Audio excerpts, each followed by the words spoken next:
Hello students, welcome back again to online classes. In our previous lecture, we are discussed about uh, discovery of cell and number of the cells. Now our next topic is shape of cell. Cell की shapes कैसी होती है. पिछले lecture में हमने discovery के बारे में पढ़ा था. Who discovered cell? Robert Hooke discovered cell in 1665. And number of cells कितने होते हैं लिविंग ऑर्गेनिज्म में? तो सेल्स में मतलब बिलियन ट्रिलियन सेल्स होती है लिविंग ऑर्गेनिज्म में. एंड मतलब कुछ एक लिविंग ऑर्गेनिज्म ऐसे होते हैं जो सिंगल सेल से बनते हैं, जिन्हें हम यूनिसेलुलर ऑर्गेनिजम्स बोलते हैं. और कुछ ऐसे होते हैं जो बहुत सी सेल से मिलकर बने होते हैं, that is called multicellular organisms. Now our next topic is shape of cell. Cell की शेप कैसी होती है, वो कैसी दिखती है. How do you define the shape of amoeba in the figure? You may say that the shape appear irregular. In fact, amoeba has no definite shape. अब देखो इधर आपको फिगर 8.3 में अमीबा दिखाया गया है. 8.3a में अमीबा का स्ट्रक्चर है, तो इसकी शेप इरेगुलर होती है, कोई परफेक्ट शेप नहीं होती है इसकी, definite shape, unlike other organism, जैसे बाकी ऑर्गेनिजम्स की होती है. It keeps on changing it shape, ये अपनी शेप को चेंज करता रहता है. Observe the projection of varying length producing out of its body. These are called pseudopodia. देखो इसकी जो लेंथ होती है वो वेरी करती है, ठीक है. और इसके जो सूडोपोडिया होते हैं, pseudopodia means pseudo means false and podia means feet. Pseudopodia इसके फॉल्स फीट होते हैं, जिन्हें ये सिर्फ मूवमेंट के टाइम पे ही शो करता है.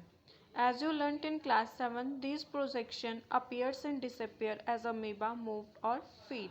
ये जो सूडोपोडिया की सूडोपोडिया होते हैं, ये बार बार अपीयर होते हैं, डिसअपियर कब होते हैं? जैसे इसको मूवमेंट करनी होती है, चलना होता है, या फीड खाना खाना होता है, तब ये सूडोपोडिया अपने दिखाता है.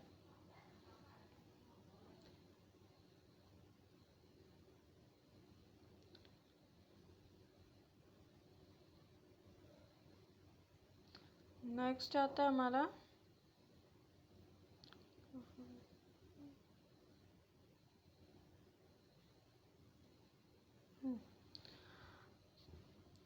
The change in the shape is due to formation of pseudopodia which facilitate movement and help in capturing food. Amoeba की जो शेप चेंज होती है वो किसकी वजह से होती है? सूडोपोडिया की वजह से, ठीक है. ये सूडोपोडिया मूवमेंट में हेल्प करेंगे और फूड को कैप्चर करने में. नेक्स्ट आता है हमारा a white blood cell in human blood is another example of a single cell which can change its shape. हमारी बॉडी में वाइट ब्लड सेल्स होते हैं, WBCs होती है, ठीक है. ये भी सिंगल सेल का ही एग्जाम्पल है, इसकी शेप भी चेंज होती रहती है. But while WBC is a cell, amoeba is a full fledged organism capable of independent existence. लेकिन वाइट ब्लड सेल तो ओनली एक सेल है, लेकिन बट जो अमीबा है वो एक सिंगल सेल से बना हुआ पूरा ऑर्गेनिज्म है. What shape would you expect in organism with million of cell? अब जब एक सेल से इतना बड़ा ऑर्गेनिज्म बनता है जैसे अमीबा हो गया, तो बहुत सारी सेल से, मिलियन सेल से कितना बड़ा ऑर्गेनिज्म बनता है. Figure 8.4 A, B and C show different cells such as blood, muscle and nerve of human being. 8.4 में आपको जो तीनों स्ट्रक्चर दिखाए हैं ये ह्यूमन बींग की सेल से, जैसे ब्लड सेल हो गई, नर्व सेल हो गई और मसल सेल हो गई. The different shapes are related to their specific function. अब इन दोनों का शेप, साइज, स्ट्रक्चर सब कुछ डिफरेंट दिख रहा है, एक जैसी तो नहीं दिख रही है ये cells. Generally cells are round, spherical, elongated. Normally जो सेल्स होती है वो राउंड होती है, स्फेरिकल और elongated. Some cells are long and pointed at both end. कुछ एक सेल्स कैसी होती है? लंबी होती है और दोनों एंड से पॉइंटेड होती है, जैसे आपको मसल सेल दिखाई गई है 8.4 B में. देखो ये मसल सेल शो रखी है, ये लॉन्ग है और दोनों एंड से पॉइंटेड है. They exhibit a spindle shape. इसकी शेप कैसी होती है? Spindle shape. Cells sometime are quite long, some are branched like the nerve और अ न्यूरॉन. कई बार क्या होती है, जो सेल्स होती है वो थोड़ी लंबी होती है जैसे, और ब्रांच्ड भी होती है, जैसे आपको ये नर्व सेल दिखाई गई है 8.4 C फिगर में. देखिए ये नर्व सेल है. Some are branched. The nerve cell receive and transfer message, thereby helping to control and coordinate the working of different part of the body. ये जो नर्व सेल होती है क्या करती है, मैसेज को ट्रांसफ़र करती है ब्रेन टू बॉडी, जिससे कि बॉडी जो है कंट्रोल में रहती है, बॉडी के सारे parts. Can you guess which part of the cell give it shape? Components of the cell are enclosed in a membrane. This membrane provides shape of the cell of plant and animal. अब आपको बताना है कि cell में जो shape आती है वो किसकी वजह से आती है। तो और सेल के जो सारे मतलब सेल के जो सारे कंपोनेंट होते हैं अंदर के, वो एक मेम्ब्रेन से बंद होते हैं, ठीक है, जो दिस मेम्ब्रेन प्रोवाइड, वही मेम्ब्रेन सेल को शेप प्रोवाइड कराती है, चाहे वो प्लांट सेल है या animal cell. Cell wall is an additional covering over the cell membrane in plant cell. It gives shape and rigidity to this cell. Bacterial cell also has a cell wall.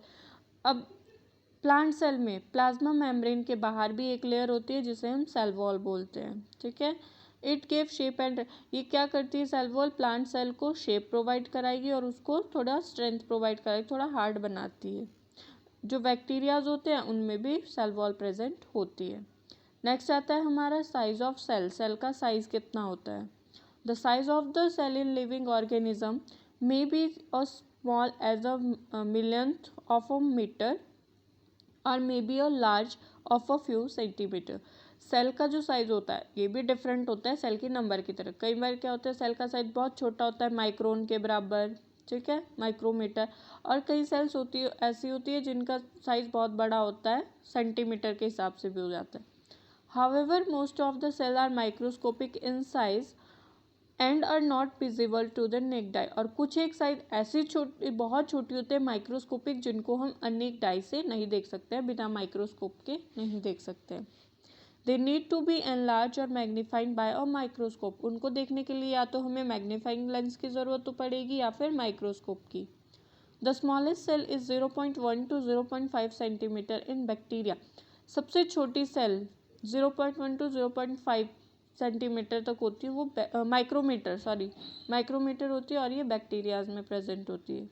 The largest cell measuring 170 millimetre to 130 mm is the egg of ostrich. और सबसे बड़ी जो cell होती है वो होती है ostrich की, एग ऑफ एन ऑस्ट्रिच, शुतुरमुर्ग का अंडा, वो 170 मिलीमीटर से 130 मिलीमीटर तक की होती है। The size of the cell no relation with the size of the body of animal or plant. किसी भी सेल का साइज इस पर डिपेंड नहीं करता है कि एनिमल या प्लांट की बॉडी का साइज कितना बड़ा है। It is not necessary that the cell in the elephant is much bigger than those in a rat. इससे कोई मतलब नहीं कि एक एलिफेंट के अंदर जो सेल है उसका साइज़ कितना बड़ा होगा और एक रैट के अंदर, चूहे के अंदर की जो सेल है उसका साइज़ कितना होगा। The size of the cell is related to its function.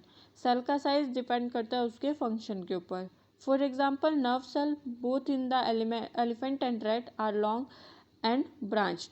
Example के लिए जो नर्व सेल होती है चाहे वो एलिफेंट में प्रेजेंट है या रैट में प्रेजेंट है, दोनों में ही लंबी होगी और ब्रांच्ड होगी। They perform the same function that for transferring message. और फंक्शन भी एक जैसे करेगी, वो एक ही काम करेगी मैसेज को ट्रांसफ़र करने का, ठीक है। तो सेल की जो साइज होता है वो डिपेंड नहीं करता है कि एनिमल कितना बड़ा है, वो उसके फंक्शन के अकॉर्डिंग डिपेंड करता है।